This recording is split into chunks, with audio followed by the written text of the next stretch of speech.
Third di Ravenna, butata ang inabot kay Dwight Ramos. Mainit ang naging tapatan ng dalawang import. At kamustahin na din natin ang naging debut game ni Greg Slaughter. Talo sa unang dalawang games ang team ni Ramos habang nakaisa naman ang Sun and Neo Phoenix ni Third D. Opening quarter, parehas kasama sa starting 5 ang dalawa nating kababayan. Bakbakan din agad ang dalawa mga bro, hindi nakapagtala ng punto sa loob ng 6 minutes na playing time.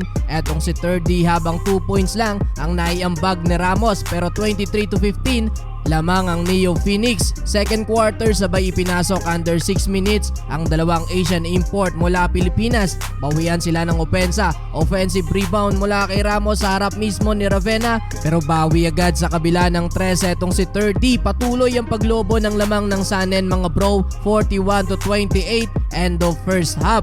Third quarter, mas lalong uminit ang labanan ng dalawa nating kababayan. Una ay nabutata ni Ramos etong driving layup ni Ravenna, pero sunod na play muling inatake ni Third D. Etong si Ramos, sinigurado niya nang hindi mabablangkahan etong tira niya. Though sagot agad ng 3 points sa kabila etong si Saint Dwight at isa pang blanka, pero sa import naman ng Sun N.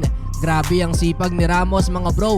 Tinake over na din ang opensa ng Hokkaido. Another 3-pointer mula kay Saint Dwight. Siya na din ang leading scorer ng Levanga with 14 points at naibaba pa nila sa single digits etong lamang ng Sun N, 57-49. Fourth and final quarter, muling uminit ang opensa ng Sun N. Umabot pa ng 20 ang lamang nila, 70-50. Sayang pa tong fast break dunk na ginawa ni Dwight Ramos. Kaya naman sa dulo mga bro hindi na nakahabol pa etong team ni Dwight Ramos. Nagtala ng 5 points sa loob ng 18 minutes etong si Third di Ravenna, habang leading scorer naman ng Hokkaido etong 15 points na ginawa ni Dwight Ramos sa loob yan ng kanyang 30 minutes na playing time. Punta naman tayo sa debut game ni Greg Slaughter para sa Rising Zephyr Fukuoka. Under 4 minutes ng opening quarter, ipinasok ang 7-footer center. Hindi nakapag-attempt ng tira dyan si Greg, pero dalawang assist naman ang nakuha niya sa kapwa import niyang si Harris.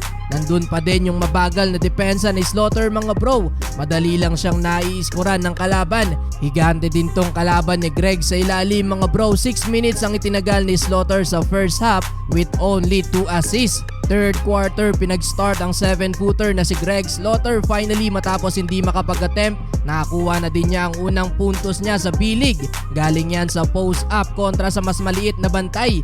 Well, pinagpahinga si Greg under 4 minutes at ibinilik na under 6 minutes na ng fourth quarter. Pero unti-unti nang nakukuha ni Slaughter ang momentum ng opensa. Another driving floater mula sa 7-footer. Gigil pang aatake sa ilalim etong si Greg. Pero yun nga lang, sa dulo yung pinangawakan nilang lamang nahabol pa ng kalaban. Final score 80-76. Nagtala ng 4 points, 2 rebounds at 2 assists etong si Greg Slaughter sa kanyang debut game sa B-League. Sa loob yan ng kanyang 14 minutes na playing time.